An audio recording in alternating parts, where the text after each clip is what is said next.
China is one of the oldest cultures on the planet. For more than 3,000 years, they have worked the land, harvested different fruits and vegetables, planted rice, and developed engineering systems to optimize the use of their land, and the food demand of a country where more than 1.3 billion people reside.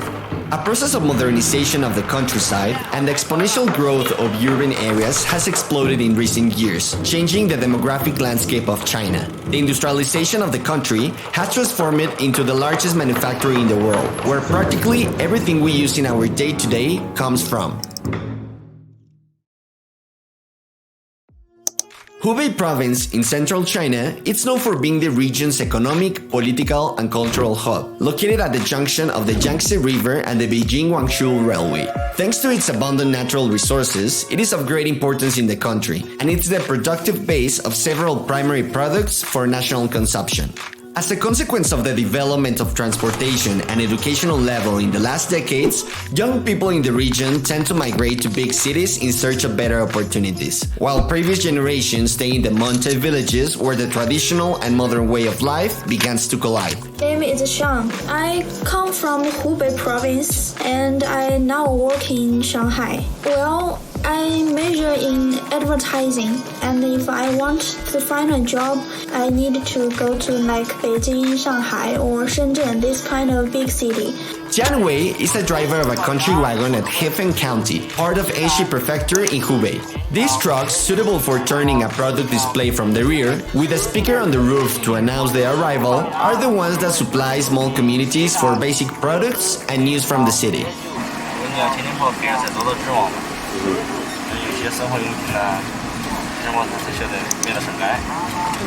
对方面的就那种瓜子啦，南瓜子。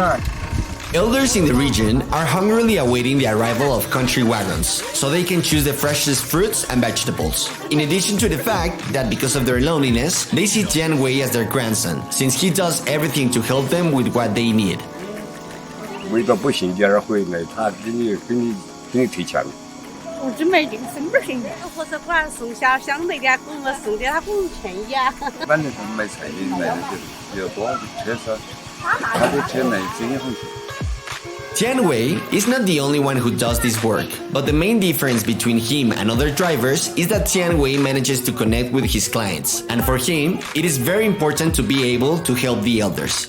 Que China ya cambió esta política de un solo hijo, pero también otra cosa muy importante a nivel social es que en efecto ya la familia nuclear que antes se tenía ya pues se rompió, porque antes había varios hijos dentro de una familia, había un hijo específicamente un hijo que se iba a quedar a cuidar a los padres y a los abuelos. Ahora, pues como ya nomás es un solo hijo, pues sobre un solo hijo descansa toda esta estructura familiar que se ha roto esa estructura familiar, y ahora, ¿quién se hace cargo de los adultos mayores en China? Pues desgraciadamente no hay quien.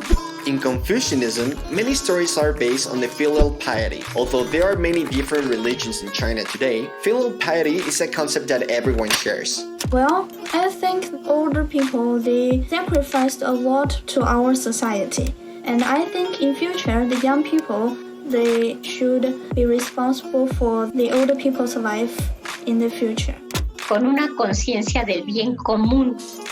Por encima del bien individual no existe la conciencia de individuo, ¿verdad? Ni los derechos individuales, lo que existe es los derechos de la comunidad y la conciencia de que cada persona forma parte de una comunidad, forma parte de la comunidad. La esencia de la comunidad en China, pues sin lugar a duda, es la familia. 就是以后跟老年人送的东西啊，那种感觉还蛮好的。因为现在家里有时候老人太多了，就是要送点米啊，送什么的，在家里把话弄起来等呀，那种感觉还蛮好。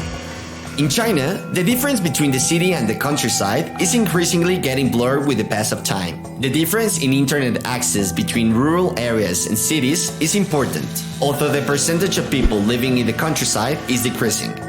In 2019, 40% of the total population live in a rural area. In 2008, it was the 53%. And in the 1980s, it was the 80%. There are still more than 560 million people residing in these regions.